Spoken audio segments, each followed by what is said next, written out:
Family کے حوالے سے میرا ایک سوال آپ سے ہے کہ جب ایسی پرابلمز آتی ہیں تو فیملیز کا بیہیویئر سم ٹائم ان کی بیماری کو اور بڑھانے کی طرف ہوتا ہے، کہ اگر ڈائبیٹک افسردہ ہے، اسٹریس میں ہے اور اس کو یہ ٹینشن ہے کہ مجھے ڈائبٹیز ہو گئی ہے، یا الکوہلزم یا بائیپولر ڈس آرڈر میں، تو فیملیز وہ کام کرنا شروع کر دیتی ہے جو کہ پیشنٹ کی ڈیمانڈ ہونا شروع ہو جاتی ہے، اور ان کا بھی ایک پیراڈائم یہ ہونا شروع ہو جاتا ہے کہ اب اس کو جائز ہے سب کچھ کہنا، اور اگر یہ غصہ کرے تو سب اس کے تابع رہیں. اس میں آپ کیا گائیڈ کریں گے؟ فیملیز کا بیہیویئر کیسا ہونا چاہیے ایسی بیماریوں میں؟ دیکھیے فیملیز نے چونکہ پہلے سے سیکھا نہیں ہوتا کہ گھر میں کوئی ڈائبیٹک ہو یا ایڈکٹ ہو، الکوہلک ہو یا دل کا مریض ہو تو اس سچویشن کو کیسے کوپ کرنا ہے، یا گھر میں کسی کو کینسر ہو جاتا ہے تو قیامت برپا ہو جاتی ہے. اور یہ باتیں چونکہ بدشگونی سمجھی جاتی ہے کہ پہلے سے کوئی سیکھے، اور ہم ازیوم کر لیتے ہیں کہ ہمارے گھر کا ہر فرد جو ہے ہمیشہ صحت یاب رہے گا اور ان کو کوئی بیماری نہیں ہوگی. اور یکدم پھر جب ایسا ہو جاتا ہے تو ہم ڈینائل میں چلے جاتے ہیں، ہم کہتے ہیں ہمارے ساتھ ایسا کیوں ہوا، اور ہم اس سے کوپ کرنے کے لیے کچھ چونکہ ہنرمندی بھی نہیں رکھتے. تو اب آج کی زندگی میں پہلے سے لوگوں کو یہ چند باتیں سیکھنے کا موقع مل سکتا ہے کہ اگر فیملی میں کوئی ڈائبیٹک ہے تو کیا کرنا چاہیے، یا فیملی میں کسی کو دل کی بیماری یا کینسر کا عارضہ ہوا ہے تو فیملی ممبر کا رول کیا ہے.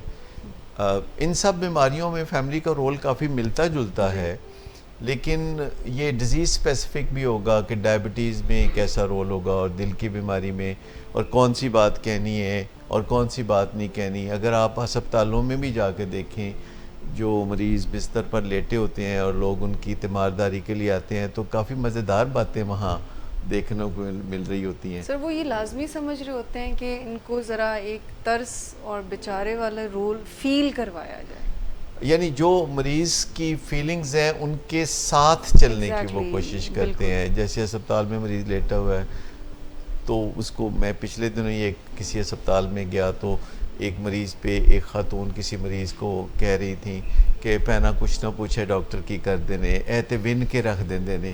مطلب وہ بتا رہی تھی کہ تم آ گئی ہو ہسپتال میں، اب تمہاری خیر نہیں. اور یہ تیمارداری ہو رہی تھی.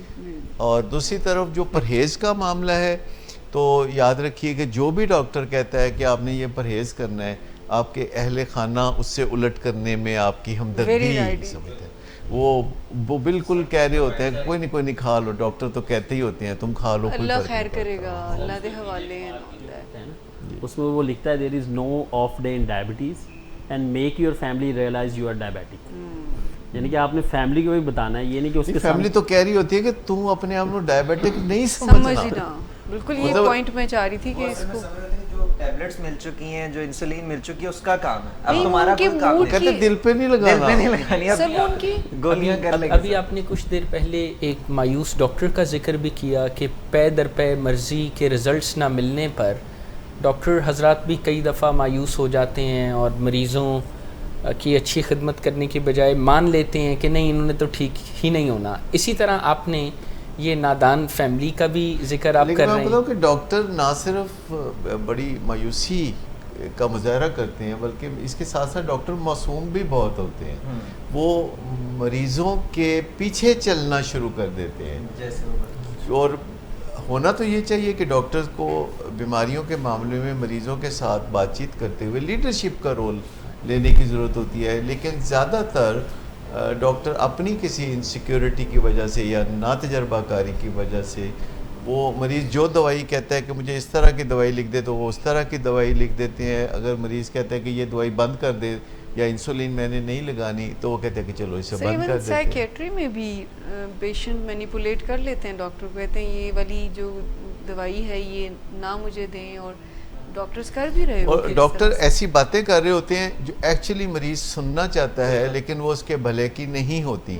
جیسے کہ تمہیں بس بہت ہی معمولی ڈائبٹیز ہے، it is only touch of diabetes, اور تم نے بس تھوڑا بہت ہی احتیاط کرنی ہے. وہ کہتے ہیں جی ڈاکٹر صاحب میں شوگر کوئی 130 پہ رکھ لوں تو ٹھیک ہے، ڈاکٹر کہتا ہے کہ ہاں ٹھیک ہے، کہتا ہے اگر میں 150 پہ رکھ لوں، کہتا ہے وہ بھی ٹھیک ہے، کہتا ہے اگر میں 200 پہ رکھ لوں، کہتا ہے تمہاری شوگر ہے جہاں مرضی رکھ لو، کوئی مسئلہ نہیں. تو بات سمپل سی ہوتی ہے کہ جو پیرامیٹرز ہیں جو موجود ہیں کہ آپ نے اپنی بلڈ شوگر کو 126 سے نیچے رکھنا ہے اور 76 سے اوپر رکھنا ہے.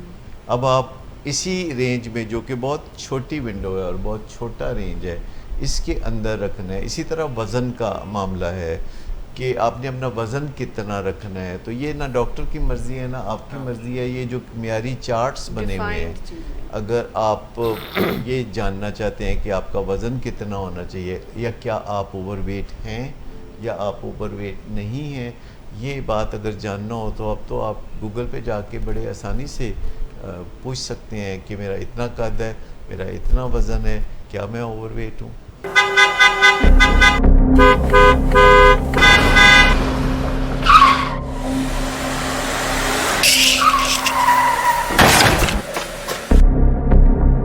گھٹیا انسان، اتنی دیر سے گیٹ کیوں کھولا؟ سوئے ہوئے تھے تم کیا؟ سر میں نے تو منٹ بھی بکواس نہ کر تم میرے ساتھ. کیا کر رہے ہیں آپ؟ ابا جی گھر پہ ہیں، نشے میں گالیاں دے رہے ہیں. خدا را ہوش میں آئے، کیا ہو گیا آپ کو؟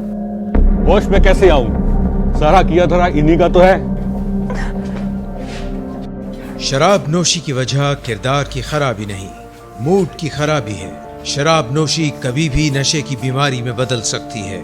نشے کی بیماری ہر سٹیج پر قابل علاج ہے. مدد حاصل کیجیے، کیونکہ وہ ایسا نہیں کرے گا.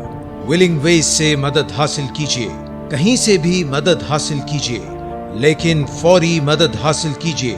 جس معجزے کے انتظار میں آپ نے بہت دیر کر دی، اب وہ دستک دے رہا ہے.